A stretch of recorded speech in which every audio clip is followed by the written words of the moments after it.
It's one small step for man, one giant leap for mankind. I have a dream. One day, this nation will rise up, live out the true meaning of its creed. We hold these truths to be self-evident that all men are created equal. The world will little note no longer remember what we say, but it can never forget what they did. Ask not what your country can do for you. Ask what you can do for your country.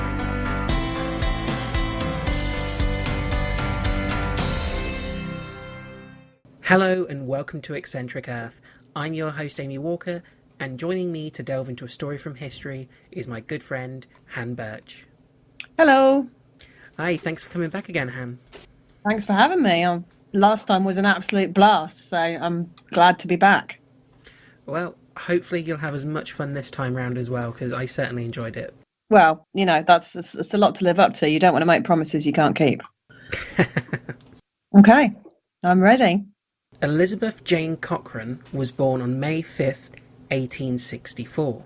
She was born at Cochrane Mills, which is now part of the Pittsburgh suburb of Burrell Township.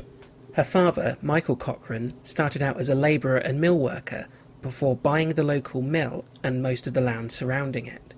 He later became a merchant, postmaster and associate justice at Cochrane Mills, which was named after him.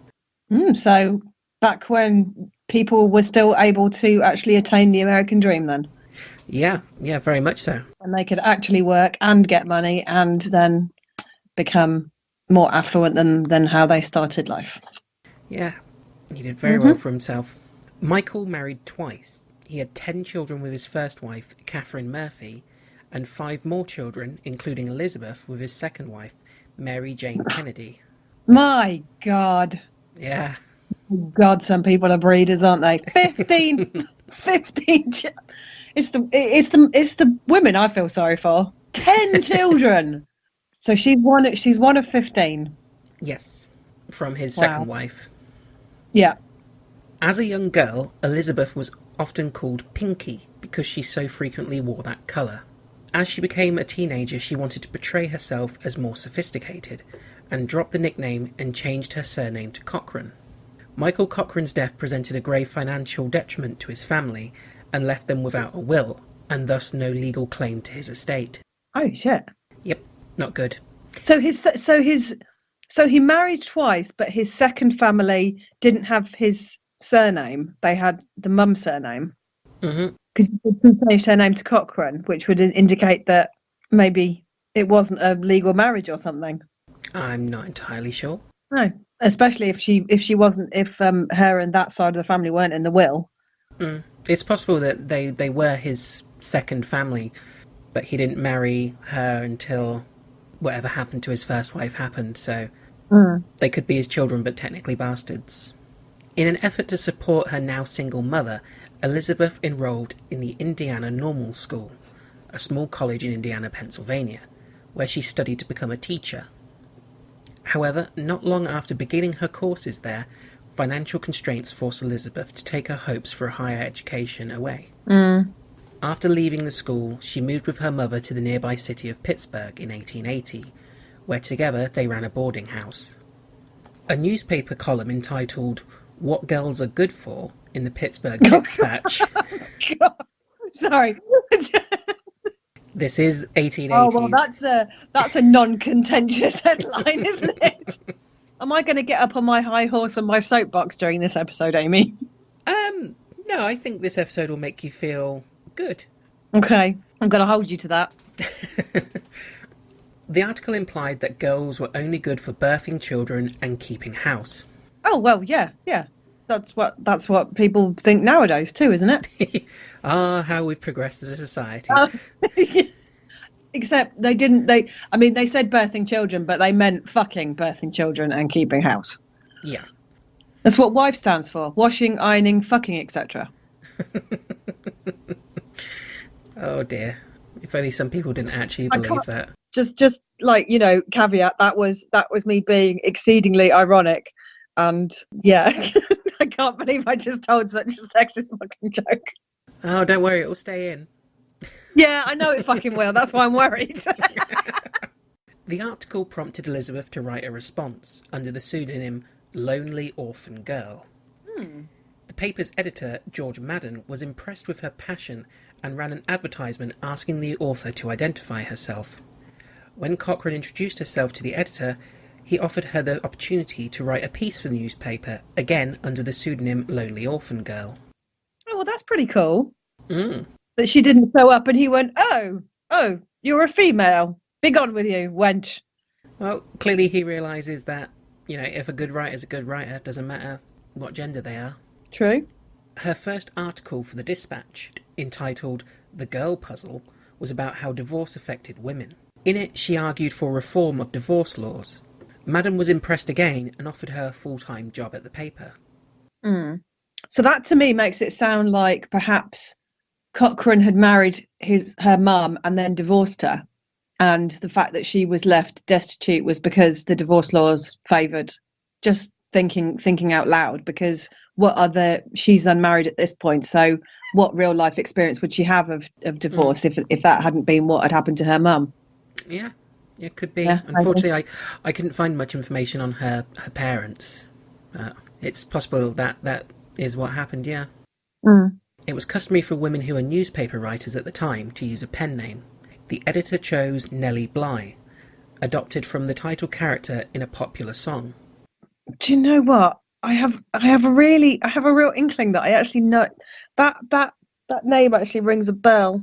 I feel like if I heard the song, I would actually know it, and I don't know why. Probably just my brain being weird again. As a writer, Elizabeth focused her early work for the Pittsburgh Dispatch on the lives of working women, writing a series of investigative articles on women factory workers. Oh, that's cool. However, the newspaper soon received complaints from factory owners about her writing. Yeah, obviously. As such, she was reassigned to the women's pages to cover fashion, society, gardening, and the usual role for women journalists. She became dissatisfied at this. Well, yeah, well, that's just a man going and seeing another man and going, you've got a girl who's speaking out. I don't know why everyone is speaking in a posh British accent. Unfortunately, the only American accent I can do is Southern Belle, so it doesn't really work for Pittsburgh.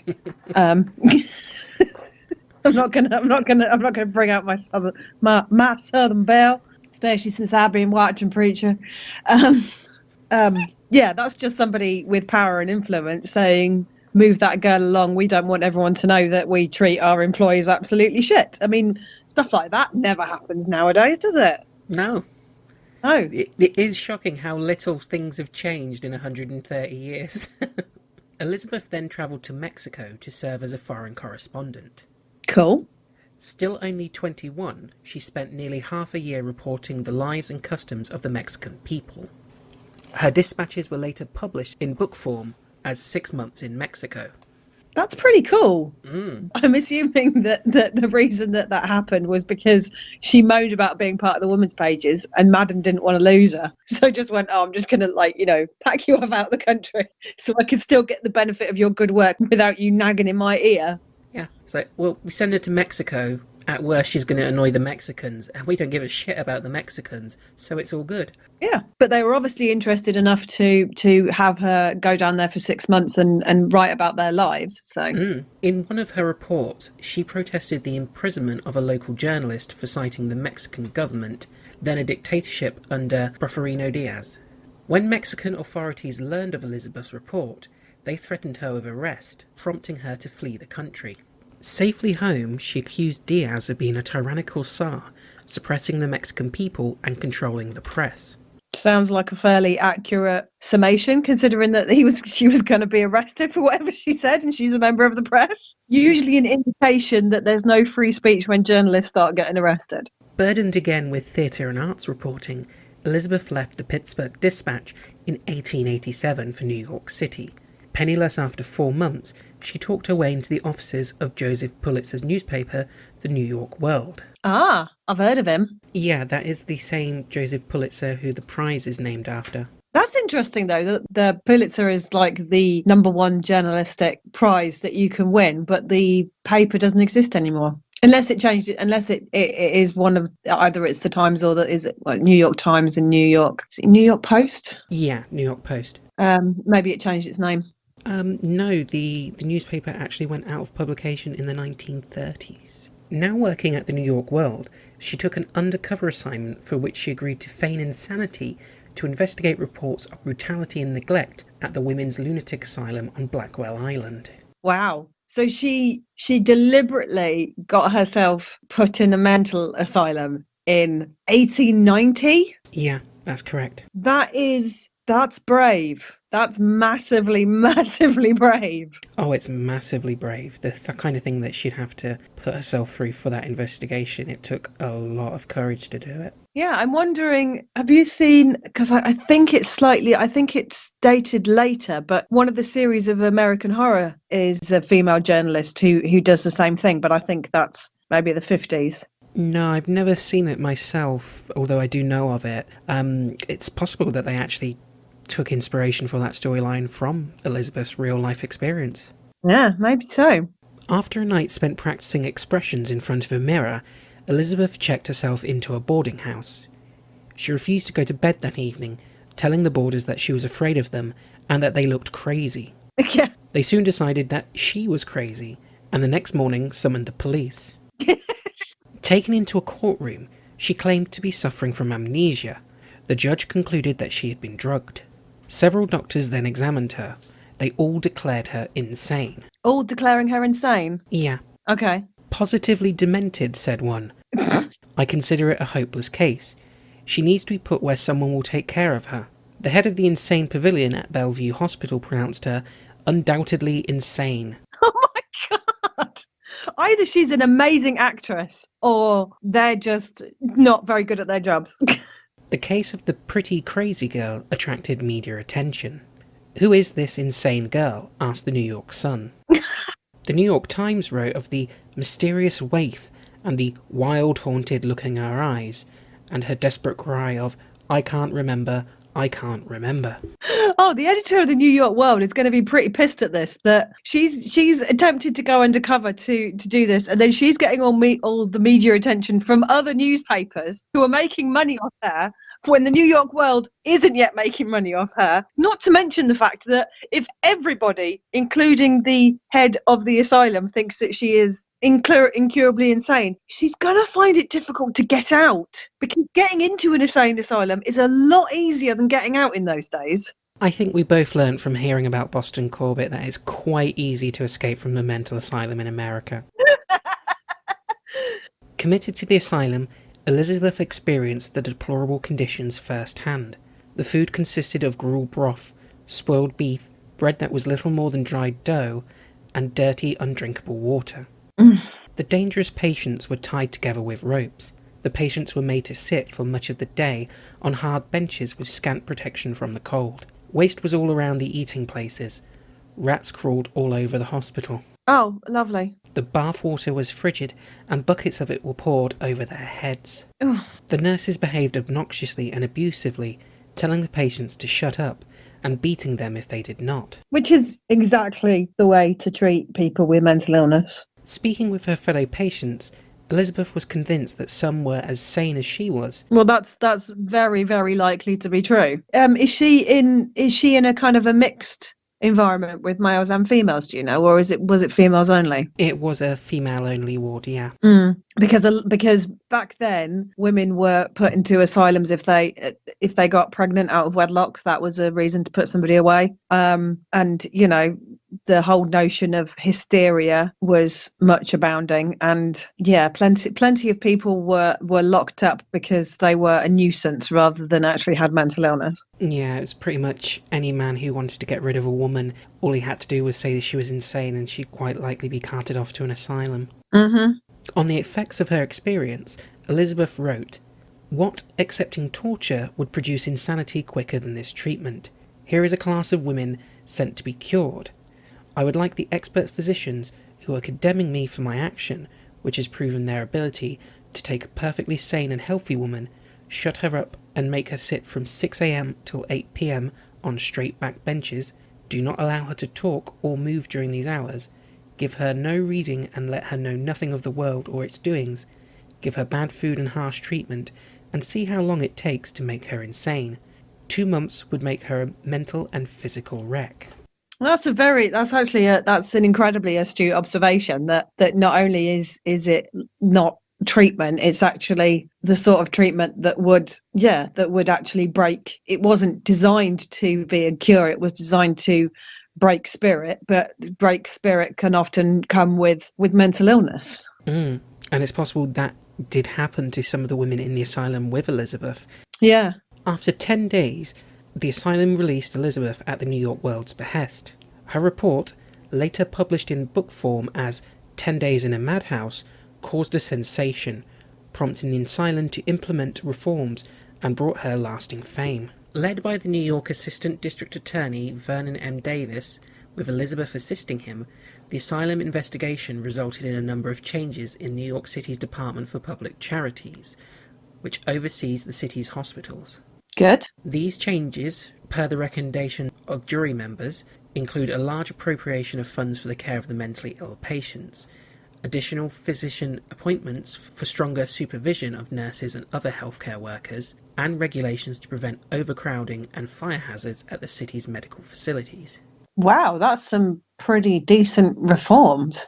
And it was the jury, so it was the members of the public that obviously heard the cases, but you would also assume that most of them would have read the articles about Elizabeth when she went in and then read her expose when she came out and kind of been affected by that as well. Yeah, she's ended up doing some big changes. Elizabeth followed her Blackwell's expose with similar investigative work, including editorials detailing the improper treatment of individuals at New York jails and factories, corruption in the state legislature, and other first-hand accounts of malfeasance. Wow. She also interviewed and wrote pieces on several prominent figures of the time, including the likes of Emma Goldman and Susan B. Anthony. She's a pretty... Yeah, this is awesome. Why have I never heard of this woman? Yeah, she's really cool. Yeah, and I wonder whether she's the first female investigative journalist. She is one of the first major ones, yeah. Yeah. And she is the first person to do what I'm about to say next, though, so that's going to be something of note. So hold on to my hat. Yeah. In 1888, Elizabeth suggested to her editor at the New York World that she should take a trip around the world, attempting to turn the fictional Around the World in 80 Days into fact for the first time. Whoa!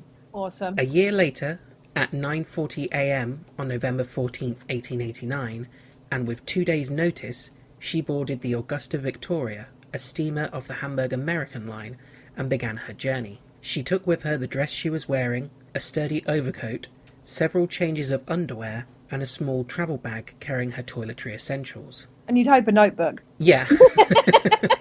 Oh, that paper! Damn it! Does anyone have a pen?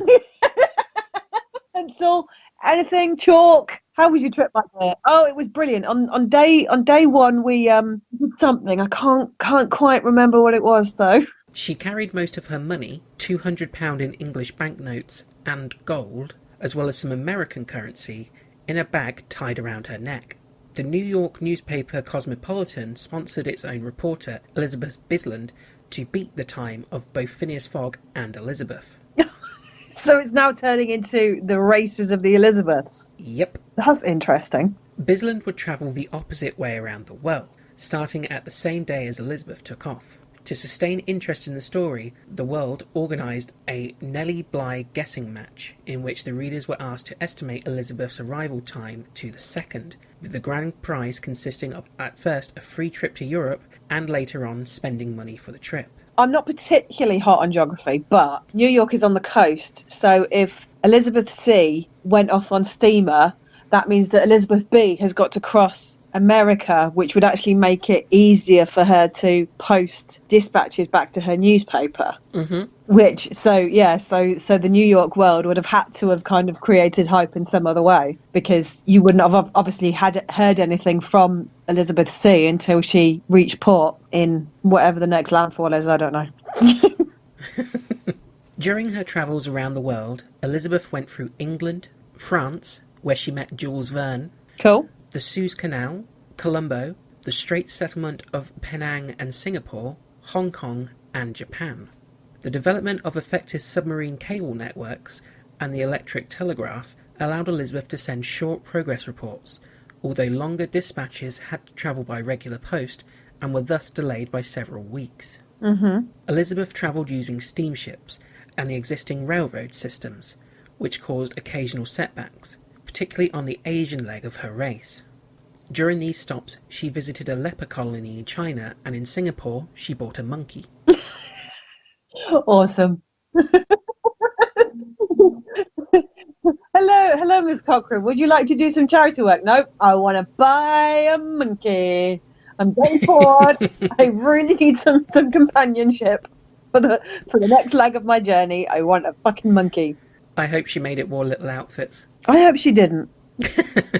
As a result of rough weather on her Pacific crossing, she arrived in San Francisco on the White Star Line ship RMS Oceanic on January 21st, 2 days behind schedule. Oh, intense now. However, after the world owner Pulitzer chartered a private train to bring her home, she arrived back in New Jersey on January 25th, 1890 at 3:51 p.m. Well, no, I mean, I guess there were no rules. It was just, can you get back in that time? And he just went, shit, I'm going to have to hire a train, which is apparently something you could do then. Just over 72 days after her departure from Hoboken, Elizabeth was back in New York. She had circumnavigated the globe, travelling alone for almost the entire journey. What? So the monkey doesn't count? It said for almost her entire journey. Bisland was, at the time, still crossing the Atlantic, only to arrive in New York 4.5 days later. Loser. She also had a misconnection and had to board a slow old ship, the Bothnia, in place of a fast ship. Elizabeth's journey was a world record. Awesome. But it's a bit sad for Elizabeth B, because, you know, under other circumstances, she has just circumnavigated the globe as a lone female in the 1890s. That's still a massive achievement. And she's going to turn up to New York to, like, no ticker tape parade, no banners, just going, yeah, you came second. Yeah, I did it. Yeah, so did someone else 4 days ago. Get over it. Exactly. Old news, Lizzie, old news. 4 days. You could have done it 4 days faster. So, you know. In 1895, Elizabeth married millionaire manufacturer Robert Seaman. Sorry. You're sniggering at Seaman. Of course I am. Quality of my guests. I read a book recently by a guy whose name is Charles Mann, but he decided to put his middle initial in his name, so his name is Charles C. Mann. And I was like, what's the C really necessary? Because it's a really interesting non-fiction book, and then every time I pick it up, it makes me laugh. Because I'm a child. Maybe that's why you did it. Elizabeth was 31, and Seaman was 73 when they married. Okay. Due to her husband's failing health, she retired from journalism and succeeded her husband as the head of Ironclad Manufacturing Company, which made steel containers such as milk cans and boilers. So she became CEO of his company, basically? Yes. Wow. Yeah. That actually seems like that she married him because she did actually that she loved him. Yeah, it's entirely possible. I know people would probably instantly jump into she probably did it for the money, but she was incredibly famous at this point. Did she need that? Exactly. You know, she was incredibly famous and incredibly independent. And if she just wanted his money, she wouldn't have quit journalism just because he was ill and helped run his business. Yeah. I don't know. I like her, so I'm going to give her the benefit of the doubt. Elizabeth continued to run the company following her husband's death and also became an inventor, receiving the US patent 697553 for a novel milk can and US patent 703711 for a stacking garbage can, both under her married name of Elizabeth Cochrane Seaman. Whilst in charge of the company, she put her social reforms into action, and Ironclad employees enjoyed several perks unheard of at the time, including fitness gyms, libraries, and healthcare. Wow. Ultimately, the cost of these benefits began to mount and drain her inheritance.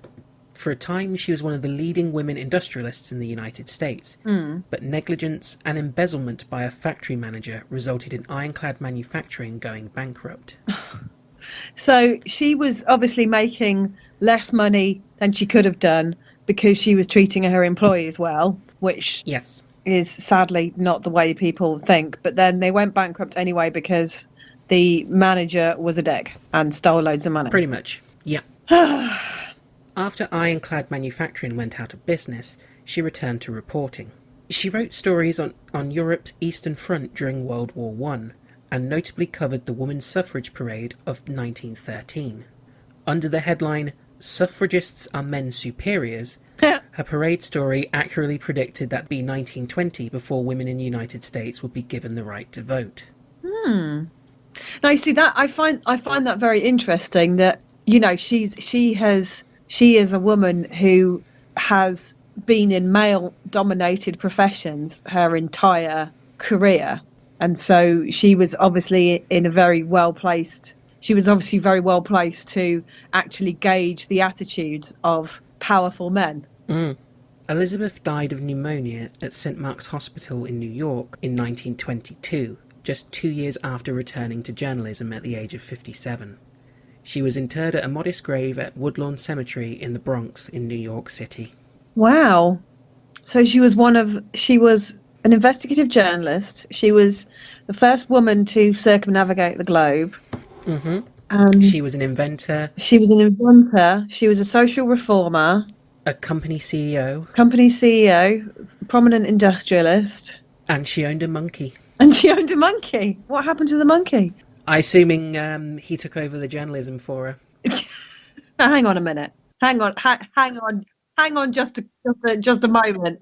Are you saying that monkeys? I mean, you know, she wasn't working for the Daily Mail. Most papers can't be written by monkeys. That's true.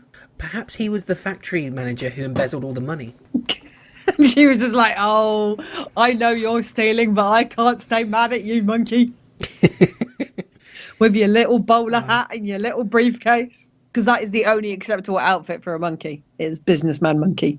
So yeah, that's Elizabeth Cochrane, also known as Nellie Bly. Yeah. A really kick-ass journalist. What an amazing woman. Yeah. Granted, not as mad as the last episode, but... No, but, you know, it's not all about... It's not the crazy, it's about the interesting, and about people that we haven't heard of, but we really should have done. So, thank you for introducing me to her, and I now have homework to do. Awesome. I'm glad this is another... Weirdly enough, this is the second Elizabeth that's led to reforms in institutions that I've done, and both times the person I've done the episode with have decided they're going to go and look more into the person. Yeah, it's very interesting that they've both been female social reformers, and they are very unwell known. Very unwell known. Yeah. Very not very well known would be the English way of saying that. So yeah, thank you very much, Amy, for introducing me to her. No, you're more than welcome. Thank you very much for coming onto the show. No problem. You know I'll do it anytime. Awesome. If you enjoyed listening to the episode, you can find us on social media. We have a Twitter, which you can find by going to @eccentric_earth. We're on Facebook and Instagram as well, both under Eccentric Earth. The social media accounts are kept up to date with new information about upcoming episodes, as well as history facts that are posted every single day. If you've got any suggestions for topics you'd like to see us cover, or any feedback, you can contact us by email by going to eccentricearth@outlook.com. And you can find the show on all major podcast providers, so make sure you subscribe so you don't miss any episodes. And if you can leave us a review, that would be greatly appreciated. So thank you once again, Han, for joining me. Thanks for having me, Amy. That's okay, and we'll see you all next time. Bye-bye. Take care. Bye-bye.